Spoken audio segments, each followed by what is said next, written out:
How narcissistic abuse affects your brain. Most survivors think something is wrong with them after narcissistic abuse. You're not broken. Your brain has been pushed into survival mode for far too long, and certain systems have gone offline to protect you. Here's what the newest neuroscience shows explained simply. Your brain's story system gets disrupted. There is a part of your brain that helps you hold your life together as a story. Your past, your present, and who you believe you are. Trauma weakens the connections in this system. That's why survivors say, I don't feel like myself. My memories feel scrambled. I don't trust my own thoughts. This isn't irrationality. It's a temporary breakdown in the part of the brain that creates coherent life narratives. Your emotional center becomes overloaded. Most people think that the amygdala is the emotional center. It isn't. The real feeling center is the anterior cingulate cortex, the ACC.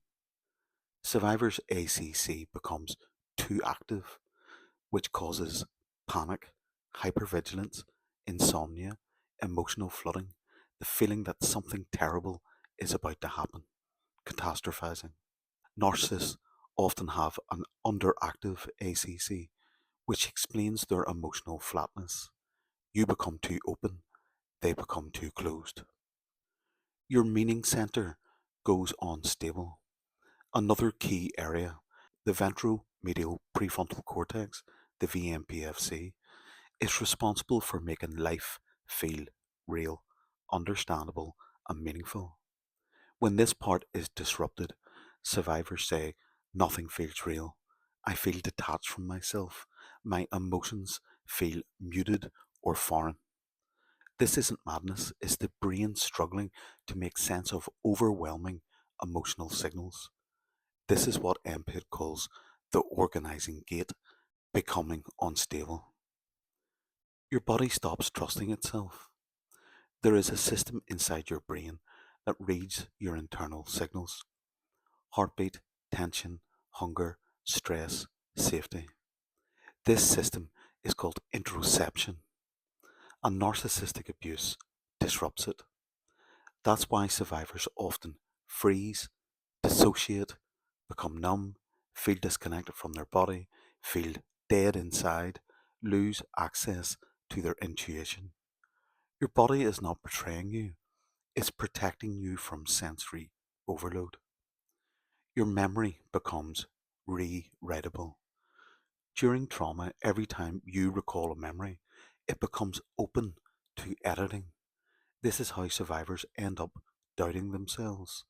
Maybe it wasn't that bad. Maybe I misunderstood. Maybe I provoked it. This isn't weakness. It's how the brain tries to remove pain by reshaping memory. But ironically, this makes your internal world less stable. This is where the introject enforcer takes root.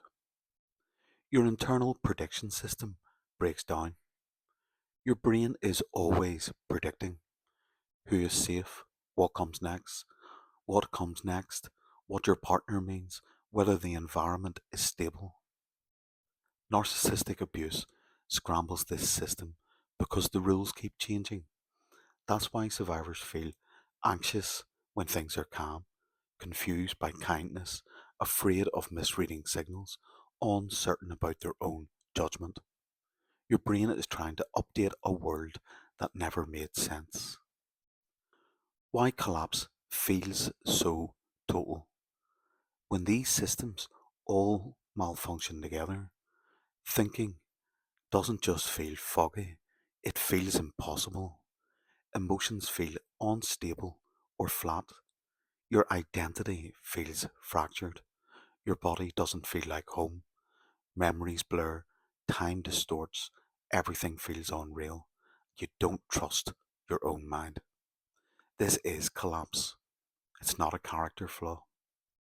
You're not broken, you're overwhelmed. Your brain is doing exactly what it was designed to do under extreme relational stress. The most important thing to know, everything you are experiencing is predictable, temporary, reversible. Your brain is not failing, it's adapting.